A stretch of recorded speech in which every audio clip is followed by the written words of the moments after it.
All right, this is Deanna Marie, and welcome back here to the Clue Seat. And today we're going to be talking about how God is going to set you apart. There's going to be a difference between you and, your enemies. Okay, so let's get started. All right, so today's verse of the day is going to be Exodus 8:22. So read that. I'll kind of talk about that a little bit, but I'm just going to be, just kind of giving a general idea of everything. So read that verse. It's for you. Definitely get in the Bible. I always tell you guys that I want you in your Bible so that God can say things. He wants to talk to you personally, not just through me, but he wants to actually interact with you. Okay. So open up those Bibles. Okay. All right. What I'm going to talk about today, it isn't easy, but, I gotta, be obedient. So I'm going to talk about this as best as I can. Okay. Some of you guys have had, really mean, evil, wicked things done to you, right? And you question, why did this happen?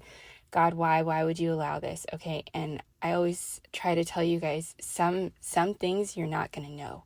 You're not going to know until, you pass from this earth, and you are in heaven, or you talk to him personally about it. You're not going to know, because there's some things that you can't know here. We can't know everything. We're not God, right? Okay.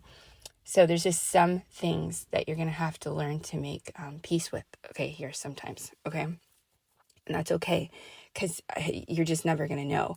But if you think that the people that do those evil, wicked things to you and to other people, they get away with it, I hope that you understand that they don't get away with it. But sometimes God has to let you see them doing these things, and it's also part of the punishment that he's getting ready to enact on these people. Because I hope that you understand that, when somebody does something bad to you, I know that the first thing you want to do is say, God, why aren't you punishing them right now? Why aren't you doing that? Okay.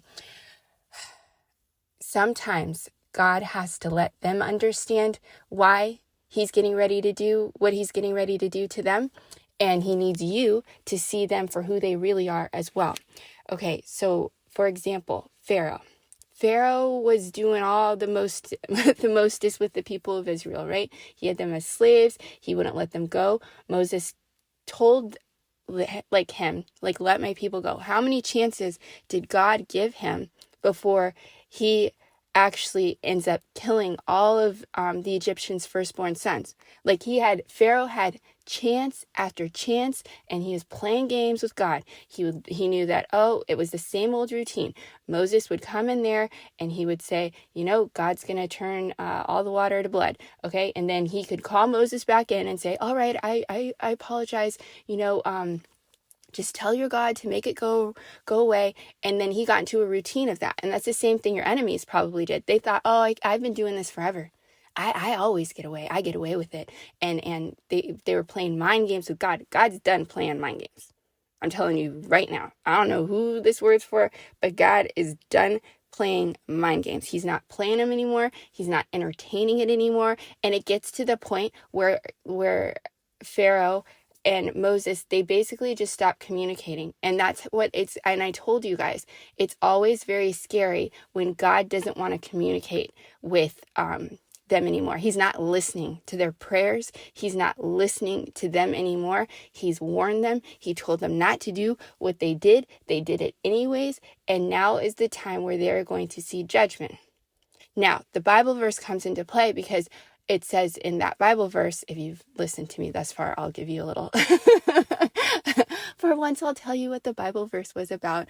But it says he's setting you apart. You are not going to be affected by any of the judgment that he's getting ready to enact on these people that did these things to you. So I don't know if they stole from you. I don't know if they abused you. I don't know what happened, but he's getting ready to separate you. You will not be affected by the punishment that he's getting ready to enact on these people. Because I'm pretty sure if this is for you, you told these people, if you keep doing what you're doing, something really bad's going to happen to you. You shouldn't do this. You shouldn't live like this. You shouldn't steal. You shouldn't do whatever it was. You told them. God told them. They didn't listen. You can go back to Cain and Abel, right? God actually warns Cain, hey, I know what you're thinking. You don't want to go there, buddy. And what ends up happening? Cain goes, well, I'm going to go there, kills his brother. He doesn't care. And then afterwards, when he starts to get punished, he's like, this is more than I can bear. No, you killed your brother. It's actually not more than you can bear. So, like, I don't know what these people did to you, but if this word's for you, you warned these people. That's how you're going to know this word's for you. You told somebody, don't do that anymore, or you're going to have something really bad happen to you. And they did it anyways. They just kept going, and they got into a routine of it, and they thought that God wasn't watching or he didn't care. He cares. He's just been waiting.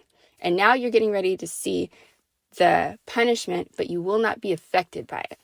So, don't like giving out words like this, but it is what it is. I have to I have to say what I'm told. That's what came to me today in my Bible time. So, anyways, I don't know you, but you won't be affected by what God's getting ready to do to your enemies. All right. So anyways, like, share, subscribe, comment as always, and I'll see you guys back here next time.